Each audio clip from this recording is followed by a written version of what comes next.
I think we are live. We are live? Yes, we are live. Guys, welcome to this week's score predictions, where each week we get someone on to predict the scores. No one's actually got anything right yet, but you know, we'll see how it is. But I'm here with Tom Huddlestone, everyone. Tom, how are you? Yeah, not too bad. Hopefully get a few predictions right. Yeah, hopefully. But yeah, guys, make sure you guys keep liking, subscribing, sharing, all of that. Obviously, the weekly podcast have been doing great. You guys have been supporting all the different lives and everything. So yeah, we're just gonna get into it. Oh, and before I start, I did release an extra bit of content today. Have you seen it yet? I haven't. The one with. Okay, no, that's fine. I only released it a couple of hours ago. It's with Bradley.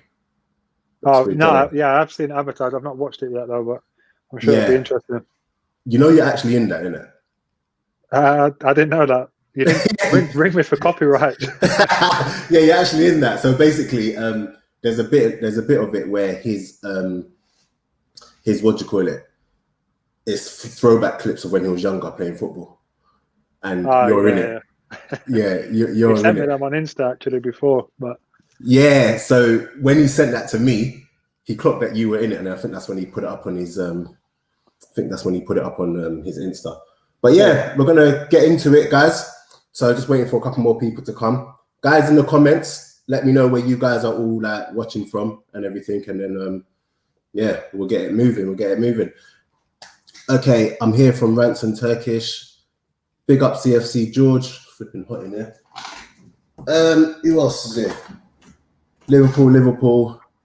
And yeah, so we're gonna keep going. But yeah, so like last week, Dicko was here. What's going on, Abigail? Last week, Dicko was here, and he didn't get anything right. I didn't get anything right. So not a lot to live up to. No. Literally, once you get the top, once you get one right, you'll be top of the. Once you get one right, you'll be top of the whole list. But we're gonna keep moving. Let me just change your name here very quickly. Because you just put TH as if you're. I don't know. I think that's your roadman name. I told you I was rushing. No, I'm playing. No, we don't want it like that. We don't want it like that. Tom Huddlestone. There you go. So Huds is a Ram. Up the Rams. Is Tom still playing? I'm in Derby at the moment. Need to link up Tom. Spygate. Huds is a Ram. It's funny though, because what do most people actually like refer to you as? Is it more as your Tottenham days or your Derby days?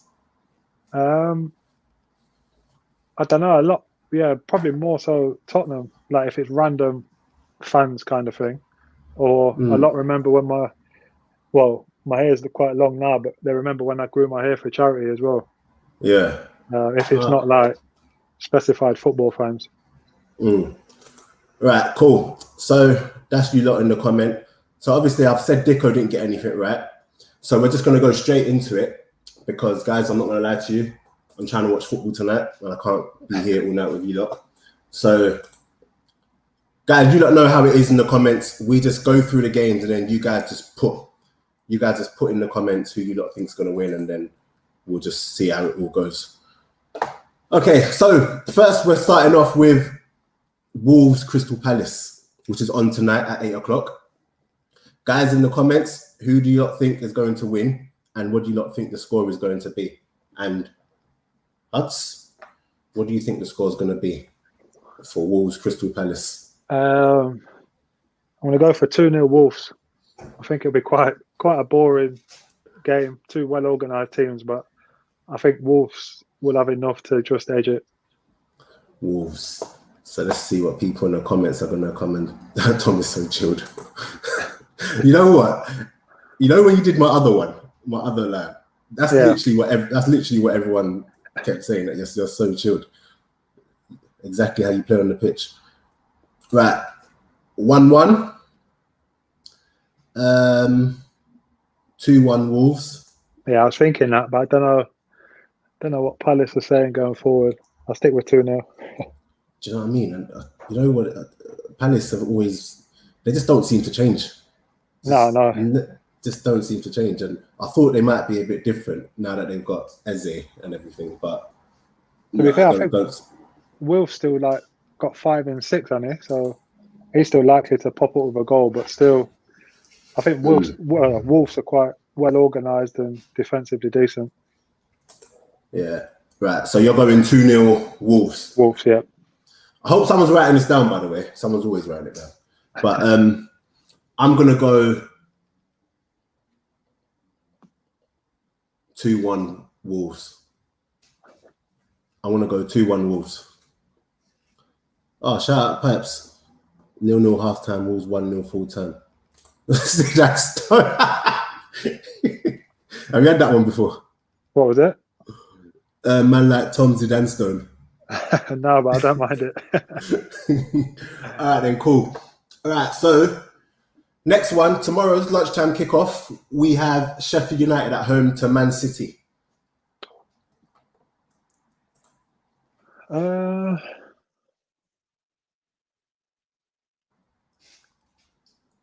Guys in the comments, while he's thinking. 2-1 Man City. 2-1 City. Yeah, I know Sheffield United have had a bad start, but all of their games have only lost by a goal difference. So with City having Aguero and Jesus injured, I think it will still be quite a close affair, but you've got to fancy City to beat them. Do you know what? I'm going to go Sheffield United 3-1. 3-1? I'm going to go 3-1. I just think that's got, you know, I'm one of those that when the team hasn't quite been going their way, I feel like Sheffield United's going to pull one out of the bag tomorrow. I don't know why, but it's probably why I never get anything right. 2-1 City, 3-0 City.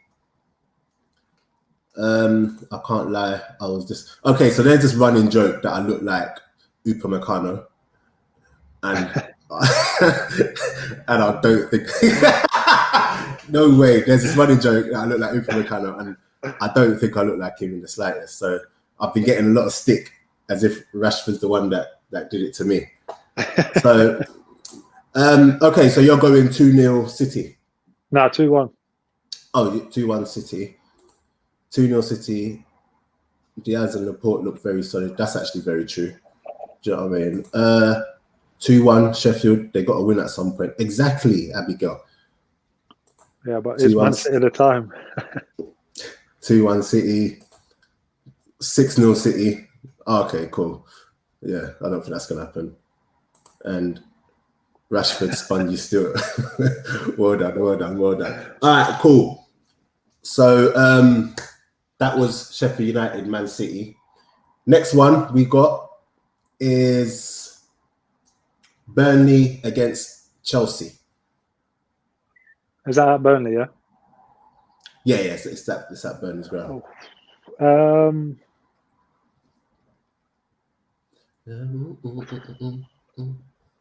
going to go for 2-1 Burnley. Similar to a few of the comments about Sheffield United, they've got to win at some point. Obviously, Chelsea, Champions League midweek abroad, still haven't quite got a properly settled back four or back three.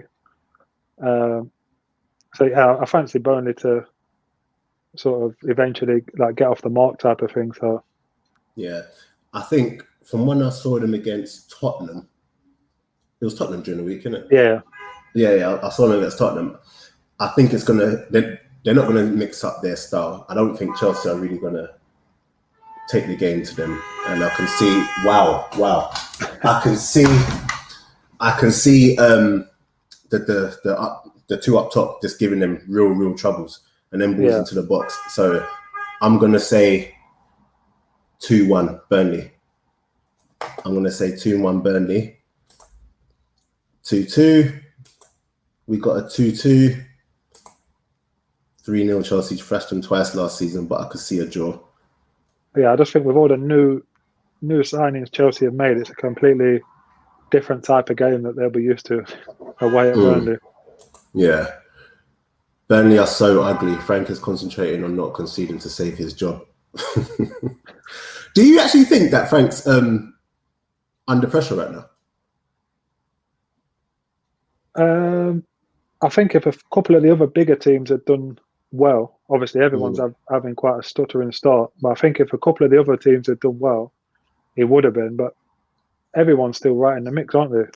Obviously, after spending so much, they probably expected him to be doing slightly better. But as one of the comments is saying, I think they've got 3 clean sheets on the spin now, which is a big bonus compared to how they were at the start of the season.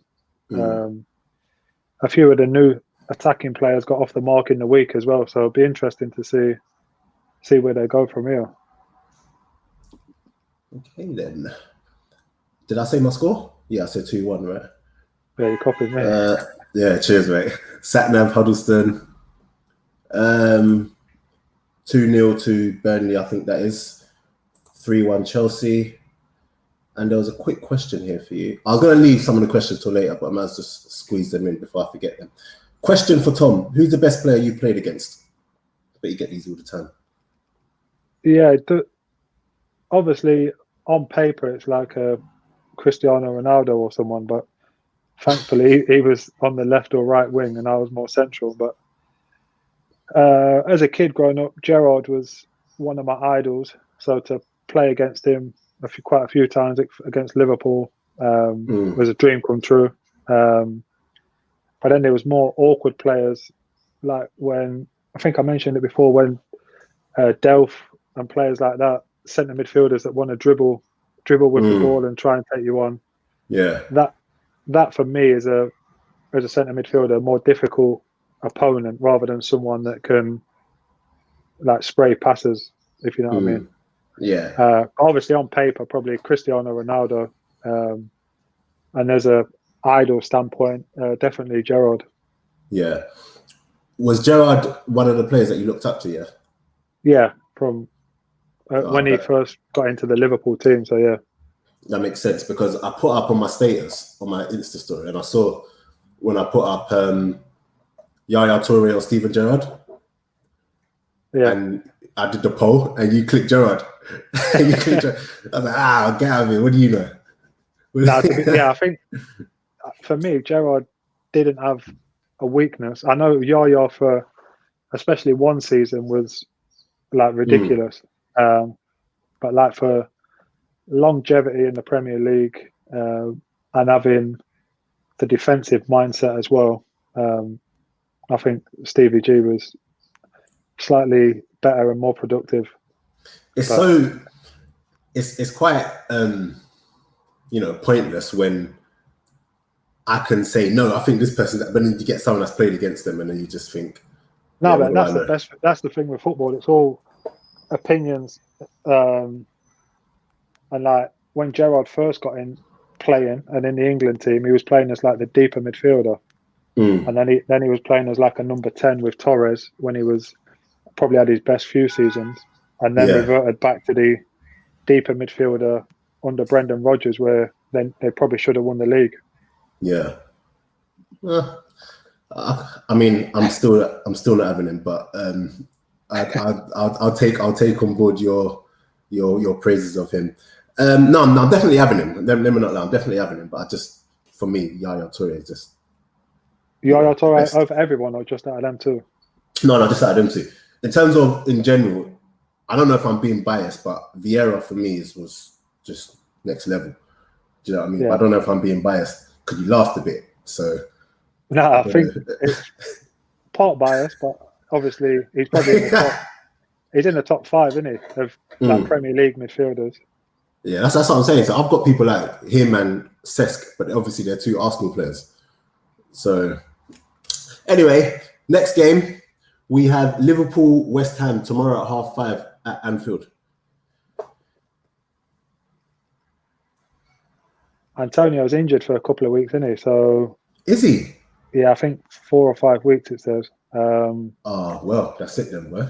Yeah, so I'll definitely a Liverpool win, but by how many? I think I'll go 4-0 Liverpool. 4-0 Liverpool. Yeah. I'm gonna West Ham have had go. some great results recently, but I don't know. I think Liverpool might be one step too far. I know. Yeah, I'm with you on that one. And you know, apart from last week against City, where they actually played well in that first half, especially some of the other results that they've been getting, I just think they've kind of scraped and they've been lucky. Do you know what I mean? Like the one against Tottenham, they were awful, but they got away with a 3-3 draw. So, you know, I don't know. I'm thinking 3-0 to Liverpool.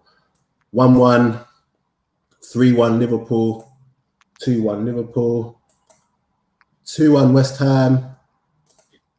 From a Chelsea. Hello masterclass. Hello masterclass. 2-0 Liverpool, 2-0 West Ham. Okay, guys, and remember, keep liking, keep pressing the like button, guys. Keep liking away. And whilst you lot are liking, I'm going to get Tom to quickly answer this one. As an intelligent and very technical player, is Tom's future in coaching or management? That's an interest. I have done my coaching badges a few years ago. So coaching is something I would like to do. And then speaking to friends that are in coaching or management at the moment, that's like, I think you get to a stage in coaching where a lot of people want to be the main man and start managing. But my mindset at the moment is once I finish playing, would be coaching first and foremost rather than management initially. But obviously down the line, if a few years into coaching, you might get the desire and hunger to want to be the main man in charge of every decision. Whereas at the moment, I think coaching would suit me down to the ground. 100%. I definitely agree. Do you think you can actually teach technique like yours, though? I think I might have watched this before. Because, you can't teach that, surely. I think you can, but it's a lot. People have just got to almost believe in themselves. Whereas you just practice the technique as like as slow or as weak as it needs to be to get the technique right, and then gradually increase the power doing it, and then eventually it'll be almost become second nature type of thing. Tom looks too chill to be a coach. That's why I'd be assistant manager. That'd be fine. No, that's natural ability. Okay, cool. Right, next one, Aston Villa, Southampton. And it's at Aston Villa. I like the look of both of the teams this year, to be fair. I'll go for 2-2. 2-2. Both got goal scorers in the team. I'm going to go 2-1 Villa. Guys, in the comments, what's your take on Aston Villa, Southampton? Let me know. Arsenal are going to hold one on Sunday. Yeah, cheers, mate. I'm not even looking forward to that game. I'm not going to lie to you. Okay, 2-2. We've got... What did you say? You said 2-2, right? Yeah. Yeah, 2-2. 2-0 Villa.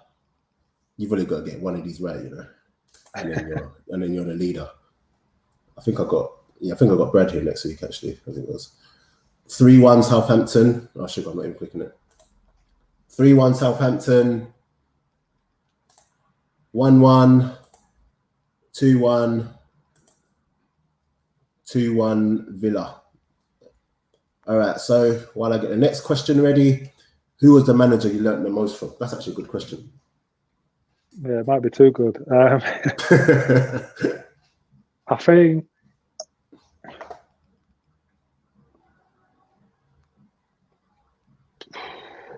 I don't know. I think at Hull, only for 6 months, I had Marco Silva.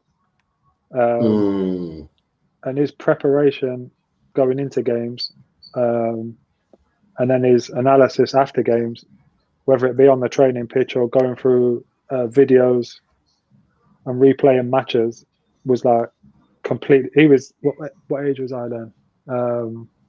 I would have been late 20s or 30, and he was teaching me things and positions and positioning that even I'd played from 16 to 30, nobody had ever even mentioned or considered. And like I wrote a lot of his stuff down to hopefully take into my coaching career, because it was quite unique in the things he was saying, but it all made sense. And then when we were dead and buried when he came in at January, but he almost kept us up, and we beat some decent teams on the way as well. So I think probably Marco Silva, to be honest, from like a tactical point of view. Yeah, no, he's a proper good coach. And when you see how it turned out for him at Everton, was that a bit of a surprise for you then? Yeah, massively. I spoke to a couple of the players I know there, and I was like, how was it not like clicked? Because he did well with us at Hull. We had no confidence and not as good a squad as what Everton's got. And they just felt he was a little bit almost too intense for them. But again, if you've got a few big characters that aren't buying into it, it's always going to be difficult. Whereas at Hull, as I say, we were almost dead and buried by Christmas. So we was open to listening to anything.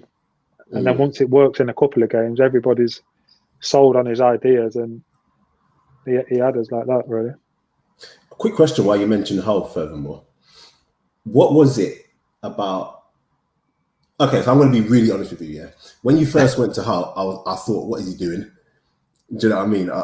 And was that the general consensus with a lot of people around you when you went to Hull? There was a few, but it was leaving Tottenham at the time. My last year there with AVB, I didn't play as much as I would have liked. And the year before, I'd been injured. So it was like getting to my mid-20s, I felt I needed to be playing regular. And then the Hull one, I think Sunderland had a bid accepted and Hull had a bid accepted. Met Steve Bruce in London at like the St Pancras Hotel.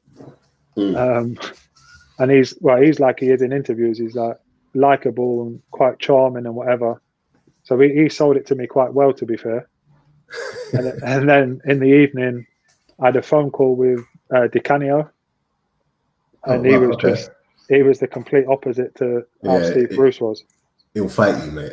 So I met, because where I used to live in Essex, the phone signal wasn't great. So I had to drive down to the high road, parked up at like 10 in the evening, rang Di Canio speaking, and it was almost Steve Bruce was like selling the club to me and like, oh, we want you here to do this, this and this. And the first thing Di Canio said is like, so that like, what do you want to do? And I'm like, what do you mean? Like, what position do you see me playing? What system do you prefer? Blah, blah, blah. And he was like, well, like, this is the last week before the season starts. So you need to tell me if you're going to let us sign you now, or if not, I need to try and sign somebody else before the first game of the season. So I was like thinking, there's my decision made. And I knew a couple of the lads at Hull anyway. And they were all saying that Bruce is quite old school in his tactics and the weekly schedule and stuff like that. So yeah, it just made sense from that aspect. Get back to enjoying my football and playing regular. And ultimately, it did actually end up going well because you played a lot of games there. Do you know what I mean? And you played well. You played well too. Season, I think I might have missed 2 league games. And one of them was being rested for the semi-finals of the FA Cup. So probably, and I think the other one might have been through suspension through 5 yellows. So yeah, I played a lot of games. We stayed up relatively comfortable. Got to an FA Cup final, which obviously was massive for a club like Hull. And unfortunately, who did you? Okay, go and finish. Yeah, it took you a little while to get a trophy on board. So, oh my gosh, I don't even want to. You must have been crying after about 15 minutes, though. Listen, hey, I remember thinking it's not going to happen for us because we hadn't won a trophy for time, and I was just like, no, it's not going to happen. And then even when Cazorla hit that free kick, which was unreal, by the way. That was the turning point, though, wasn't it? Yeah, 100%. If we get to half time at 2-0, I think we'll be able to hold it. But Exactly. 2-1, obviously, it's in the balance. Yeah, and then I think I was speaking to you about this before, and then even after we got the winner, was it Luca? Yes, he had that chance at the end. Oh, Yeah. flipping! Oh, yeah. Should Anyway, have crossed it. That's all gone now, right. anyway. It's all gone. It's all gone in the history books. We move. So we did Aston Villa, Everton. Guys, in the comments, next one we're going to do is Newcastle, Everton. Let me know what your predictions are for that. Newcastle managed by Steve Bruce, as we were just saying. Can you see Newcastle getting anything from this? I think Ahmed Rodriguez is out for Everton. So Isn't Richarlison out as well? Oh yeah, is he still suspended? Don't know. I think I'll go for 1-1 in that. I think 1-1. Yeah, I think Newcastle will grind something out. Don't know how they keep doing it though. When they do, I'm gonna go. You know what? I'm with you on that one. 1-1. Again, you're desperate to get one off the mark. Yeah, definitely gonna go. I'm gonna go 1-1. Yeah, I'm gonna go. If Jonathan starts, then no. If Jonathan, I don't understand, mate. Anyway, 3-1 Everton. 2-2. Richarlison. Oh, Digne's out as well. Oh, Richarlison. Blah blah blah. Out. Oops, did I click it? Yeah. 3-0 to the best team in Liverpool. 2-0 Everton. 2-1. Maximum gonna do a madness. How rapid is he, man? To be fair, he probably will now. I've took him out my dream team. Oh, you took him out your dream team? I gave up doing all that stuff. After about 2 weeks, I always give up. Yeah. 2-0 Newcastle. Oh, they're doing the fireworks outside.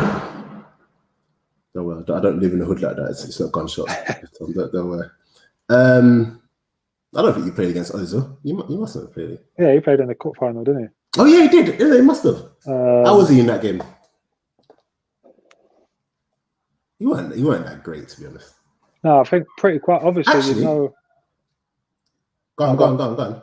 No, you know his quality, obviously on the ball, and if he has time and space, he's one of the best playmakers in Europe still, and especially 4 or 5 years ago. But I think obviously you need to get around him and let less effective players have the ball at their feet rather than him, really. And whether that's by marking him or blocking passing lines off so that he can't receive the ball in dangerous positions. But for me, obviously his record and what he's done at some of the biggest clubs in Europe is second to none.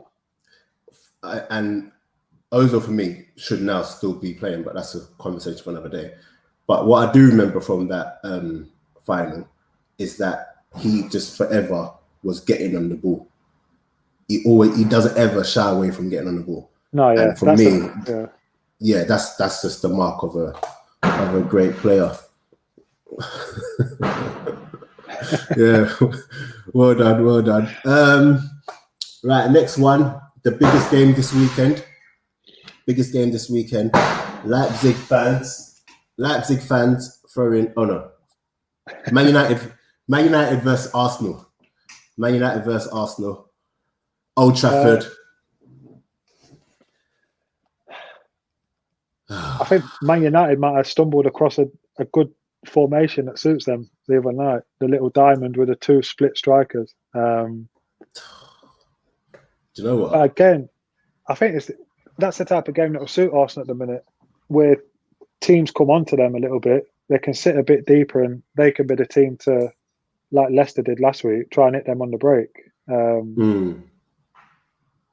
But still, I'll go 3-1 Man United. You can copy that result as well if you want. No, I'm not. Do you know what it is with Arsenal? No matter, there's times where I've seen us banging form, we get to Old Trafford and literally we just don't ever show up at Old Trafford. So yeah, but I can't see us losing 3 on the bounce. I'm actually going to go 2-1 Arsenal. I'm going to go 2-1 Arsenal. Have faith.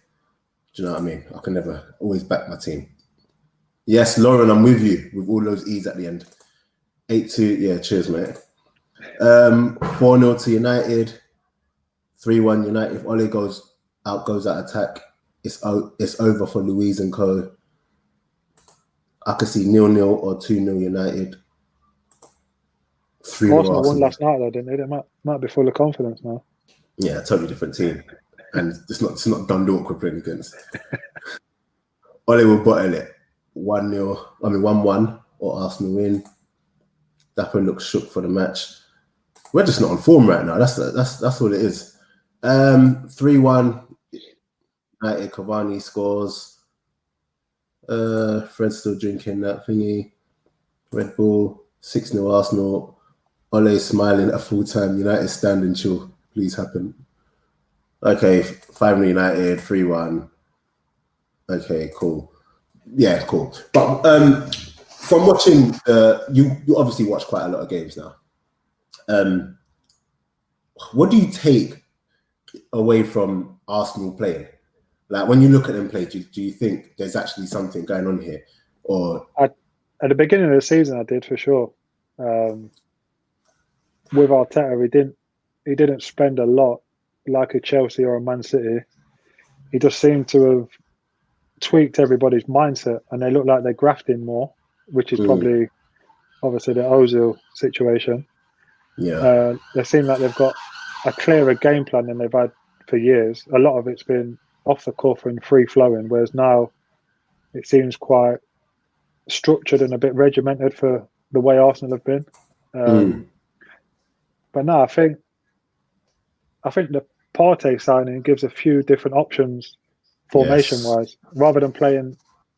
They've looked dangerous with the 5, the 2 sitters and the 3, but I think once you have him as one of the 2 sitters, or you could even play him as a 1 with a back 4, and that allows you to have another offensive player in there.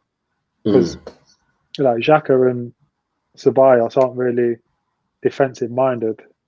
They want to, even if it was them 2 either side of Partey, and then you still got your front 3 intact as well. And it's less concern for them defensively. But I'm still not 100% sure why Aubameyang's always stuck on the left-hand side.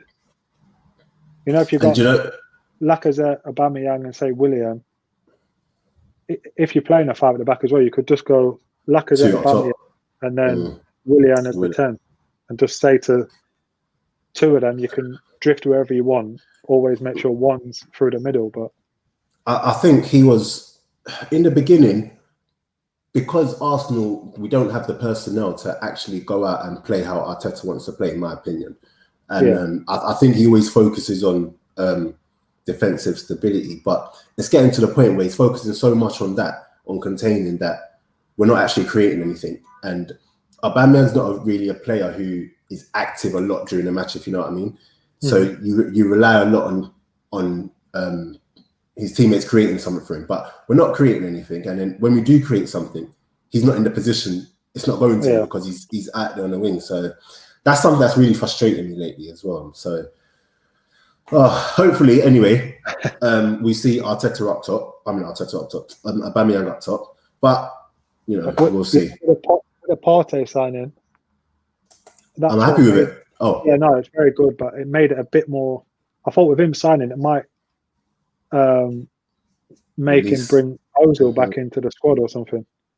No. Just as that, he's good enough defensively to half cover for another player as well. You know what I mean? So if Ozil was as your 10 and you had 2 deeper ones, he wouldn't necessarily need to be sprinting all over the place. But agreed. And this Ozil shabaku, whatever that word is, it's actually a madness, honestly, because we're crying out for him.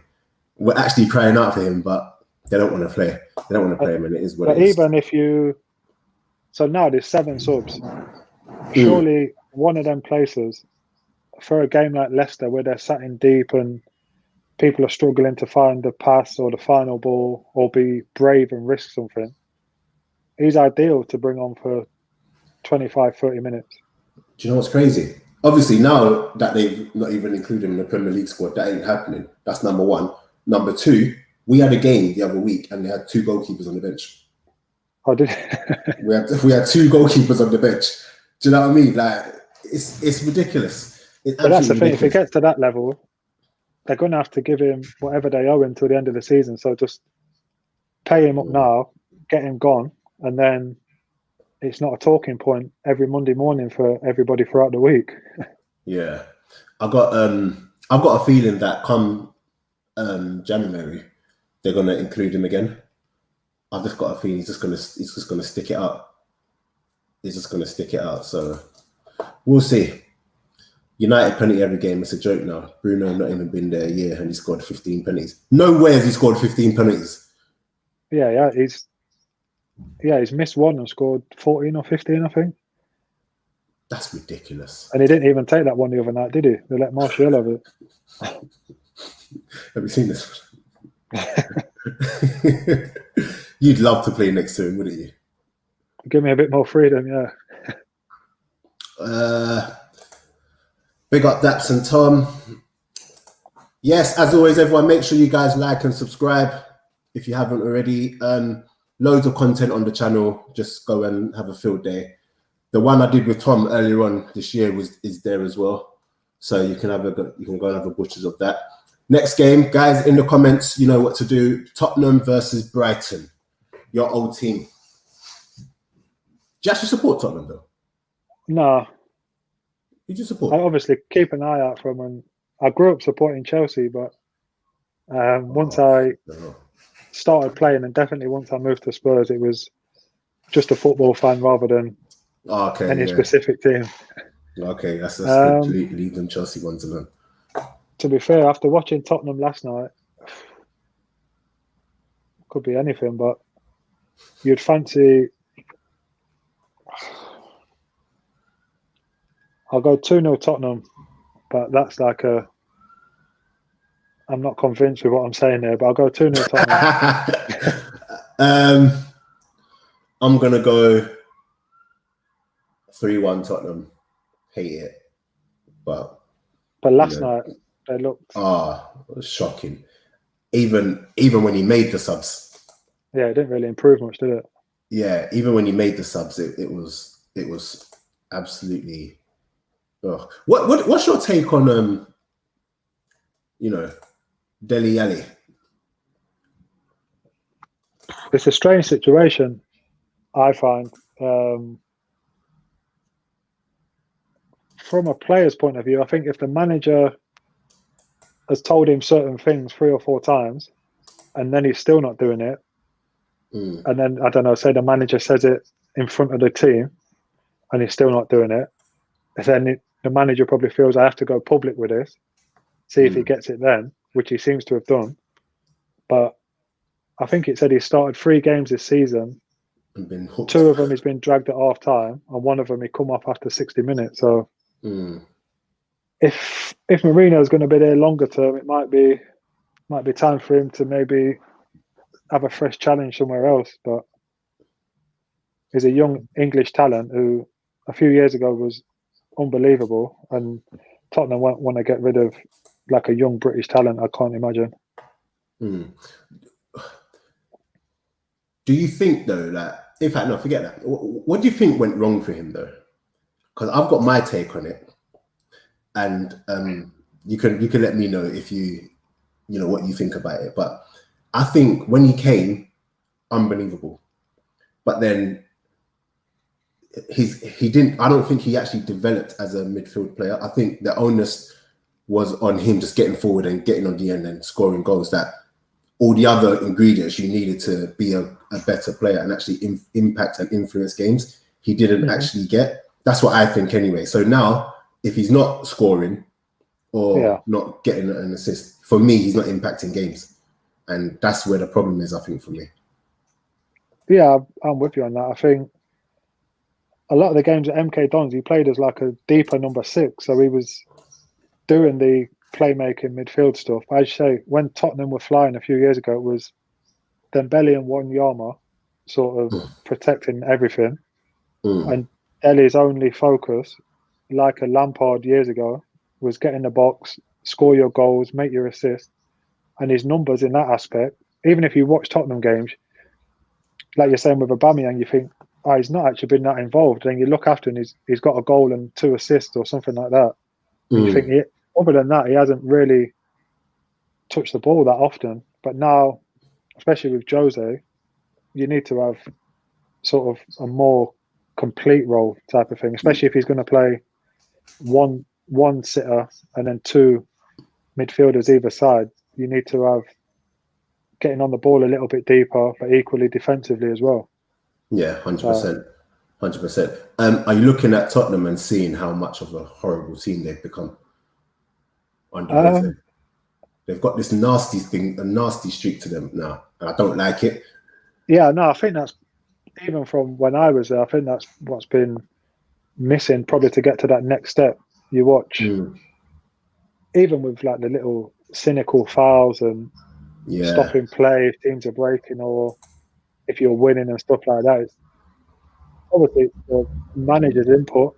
A lot of fans within England don't like it, but if you watch European games, it's quite regular and not popular. It's a regular thing over there. I think since Guardiola's been here, Man City have probably been the best and the most famous at it. And if you can stop teams breaking on you quickly and avoiding a yellow card, then the managers will be buzzing. I remember Arsenal back in the day, like the invincible times, we had Gilberto, who was the best at it for me. Yeah. Gilberto would literally stop everything, just hook a man down, and he would never get booked for it. Do you know what I mean? And you need that 100%. We've got 2 more games to go through, and then, so guys, if you've got questions before we get off, then fire them away very quickly because I'm off for this match, just so you know. Ask Tom what he thinks stopped him from getting more game time for England. I think a few different things. Notably, Steven Gerrard, Lampard, Paul Scholes. Probably that. Obviously, them 3. Gareth Barry has probably got 50, 60 England caps as well. Michael Carrick, Scotty Parker. So it was the England midfield at the time was stacked with, if you think of Carrick, Gerrard, Lampard, Scholes, they would get into Champions League semi-finals, finals for like 10 years on the spin between them, near enough. So yeah, it was a bit of luck as well, I think. Obviously, when I first got a couple of caps, I did my ankle not long afterwards and sort of missed about 18 months on the spin, on and off. So when I did eventually come back, as I say, I had the year at Tottenham where I got my last cap, but having been out for so long, I was nowhere near like fit enough or how I was before player-wise. And then, as you say earlier, my first season at Hull, if I had that season now with this manager, I'd be confident he would give me a few caps or at least put me in the squad. Whereas then, Roy Hodgson was the manager, and playing 36 games in the Premier League, being sort of, I think we was about 10th or 11th majority of the season, got to an FA Cup final, was feeling as confident as I probably ever felt in my playing career, but never really got that sniff. And I don't even think anybody from the FA came to watch any of the Hull games really, because I don't know if they knew where it was. Yeah, I think that's a similar thing to what Sean Dash was saying about Burnley. I think he was saying the same thing about Burnley, how you've got all these players in the squad, but you've got James Tarkowski, McNeil, who's played however many games in the season, and they don't even get a look in. Do you know what I mean? Yeah. And yeah, I think it's similar to I think it's changed slightly with Gareth Southgate, but even so, like now, some players, there's a few lads last year that had like 6 or 7 decent games on the spin, and then they're getting a couple of England caps. And before I played like, say, 2 fullish seasons at Tottenham, got in the squad under Capello.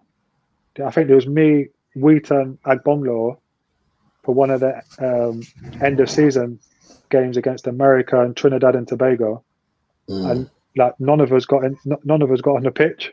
Whereas nowadays they'll just give you a couple of caps for almost as a thanks for coming type of thing. But yeah, back then, the late sort of noughties, mid to late noughties, when I was playing more regular at a bigger club, it was, as I say, it was quite difficult, and there was some very good players in the way. Yeah. That's so crazy, because if you were playing now, you'd 100% play. Crazy. Fulham, West Brom. Guys, comments. Fulham, West Brom, get your predictions in now. Every week there's that game that no one really cares about. I think this is it this week. 2-0 West Brom for me. Ooh, is that Fulham? Yeah, I think Fulham have looked horrific so far. Yeah, you know what? 2-0 Fulham. I think Fulham have. Yeah, that's number one. I think they've got the difference in Ademola, Lookman, Ruben Loftus-Cheek, and Mitrovic can get a goal out of nothing once that ball's in the box. And I don't think West Brom are that great defending anyway. Plus, they lost their best defender, innit? That Hegazi guy.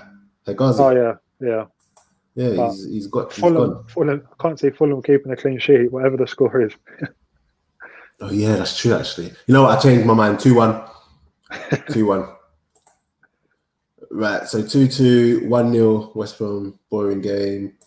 Score, board draw. 2-1 West Brom. 0-0. 2-0 Fulham. Ivanovic is keeping solid. Nah, I'm not having Ivanovic right now. No way. I don't think there'll be many people spending the 15 quid to watch it anyway. Yeah. Oh, is that the 15? Yeah. Oh, that's on Monday. I think the £15 one is Tottenham. Got to be. I thought he was saying Fulham are going to have to pay again. Their fans haven't actually seen their team on telly for the past month. They've had to pay every time they've been on. Oh yeah, no one ain't paying for that. Maybe then. Pereira is a baller, 100% baller. Right, the last game on Monday, Leeds United versus Leicester City. This is actually going to be a good game. Yeah, that one might be worth the 15 quid. You don't pay the £15 though, do you? No, I haven't. Yet, okay, good.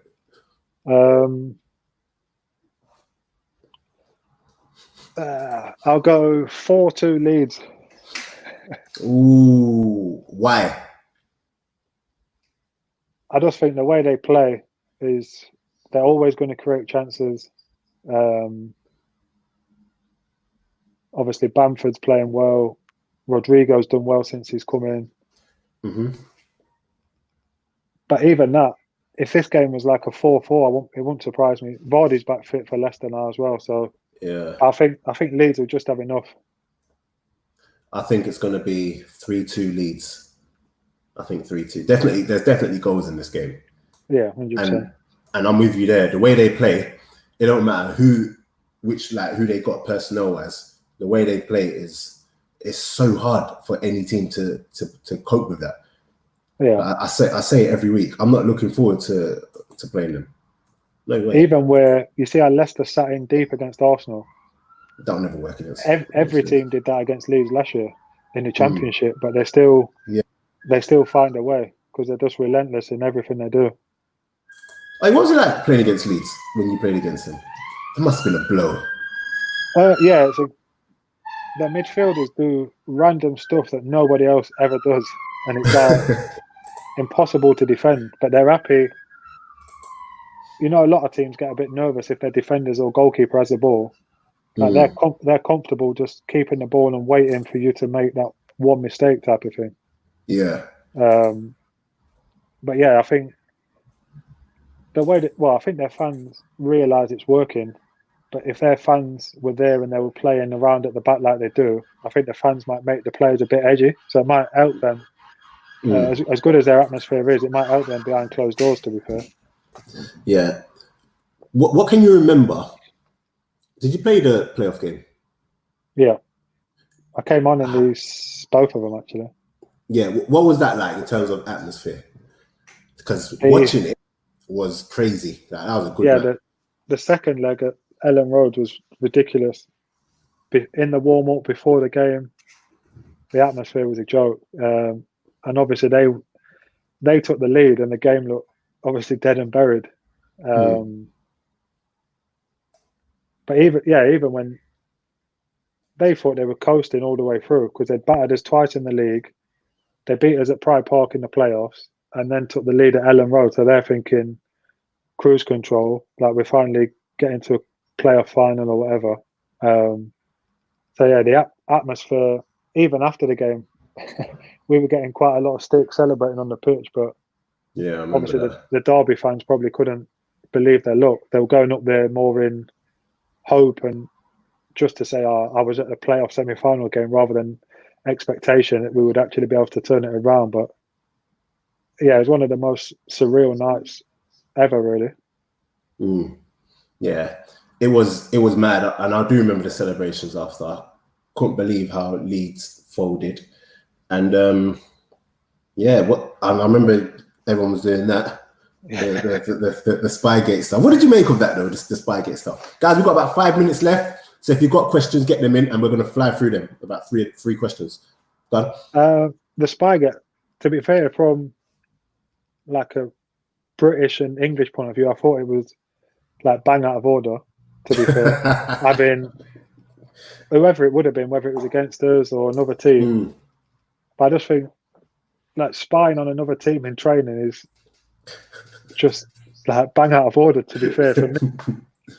But like he said, it's a bit of a cultural thing, and it's something that he's done in the past. So yeah, from his side of it, he's probably thinking, I'm not really doing anything wrong. But yeah, I thought obviously the press dragged it on and on and on, as they do. But yeah, I thought it could have been put to bed a lot sooner.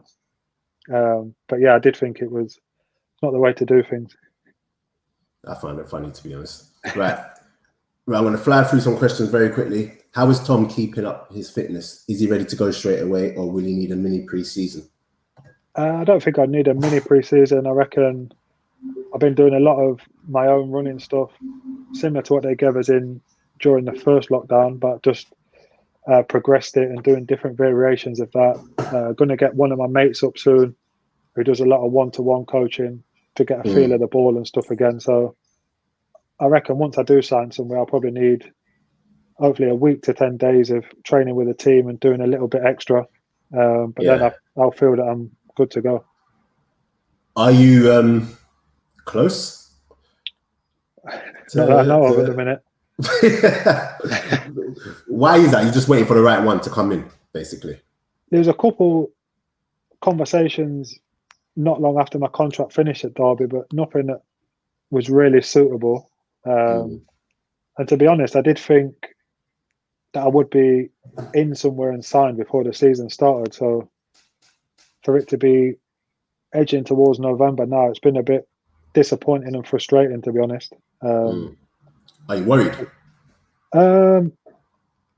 Not particularly, but I know I've been spent the last few months indoors a majority of the time. I definitely know I'm not ready to retire at the minute. And doing the running, obviously keeping track of stuff on my watch and different apps, I feel as fit as I've felt for years. So physically and mentally, I know I've still got sort of 3 or 4 decent years in me yet. So it's just about waiting for the old phone to ring. I think obviously come January, around the corner, if you ain't signed anywhere by then, I think you'll definitely get something. Because I was talking to Mariappa, and he's in the same boat as well. Mm-hmm. Yeah, he's in the same boat. But I don't know how much. Do you think any of that is down to COVID? And it's just harder since then because people are strapped for cash, and obviously you're like on $100 a week. But that's the thing. Even if someone offers you something is what they can do, even if you don't agree on it, it's still an offer. But yeah, I think clubs will use COVID to their negotiation advantage. But I think for like me and Mariappa, who are out of contract, the transfer window going on longer than usual didn't help us. If that had closed sooner, then teams wouldn't have been able to buy players. They'd have to get free transfers like us do. 100%. Right. Cool. Well, guys, we've got 4 minutes until the match is on, so I think we're going to wrap it up here. Tom, love for that. I'm definitely going to be letting you know how many you got. So I'll be at the top of the leaderboard. I'm confident. I don't know. You might, if your Wolves one comes in, you're already on top from that. But someone definitely wrote this down anyway. But if not, then I'll just go and get it back. But yeah, guys, remember, keep liking, subscribing, sharing. Keep looking out for the podcast. I released one earlier on this week with Mark Boller, the Middlesbrough player. Had Lyle Taylor last week. Got you here this week. I've got a little mini documentary kind of thing that came out today with Bradley Johnson. So yeah, man, guys, I hope you are enjoying it. We will be back next week. I will be back next Thursday with rants. Rants, right? Yeah. And yeah, Ahmed, what's your questions? Okay, very quickly, Ahmed. This is one of my mods.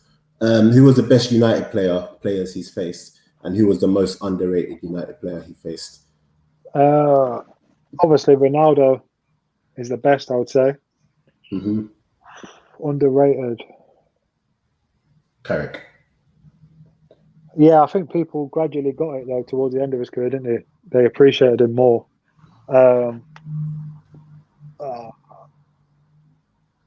Yeah, I don't know. Welbeck or Tevez, maybe? Welbeck? Yeah, Welbeck was good. And I'm just thinking, I know we need to shoot off, but one of the games we played at Hull, they had Welbeck up top and Rooney as a number 10. And I was obviously deeper midfielder. So Rooney defensively weren't doing too much. So I was able to get on the ball, and we went 2-0 up in the first half. And I think it was Moyes at the time, changed them to around, put Rooney up top and Welbeck as a number 10 around me. And then defensively, he was a joke. And they ended up winning 3-2, yeah. Yeah, just changed for you. Yeah, I think he was quite underappreciated. Well, to be honest, I liked Welbeck, but it's when you mention Welbeck, it's always the hard worker, the grit rather than the goals. I was in the under-21s with him a few times, and like technically and skill-wise, he was very good as well.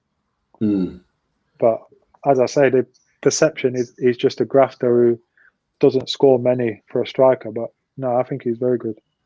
Yeah, I didn't mind him, to be honest. But I think when you're in a team like Arsenal, who ain't the greatest, you can't rely on people like Welbeck. Not saying he's a bad player. That's just me being honest. You can't rely on people like Welbeck to get your goals and stuff like that. But yeah, thank you for that, Tom. I enjoyed it. Yeah, all the best, man. And guys, as always, I'll see you lot next week and blah, blah, blah. But okay, so we are gone. Cheers.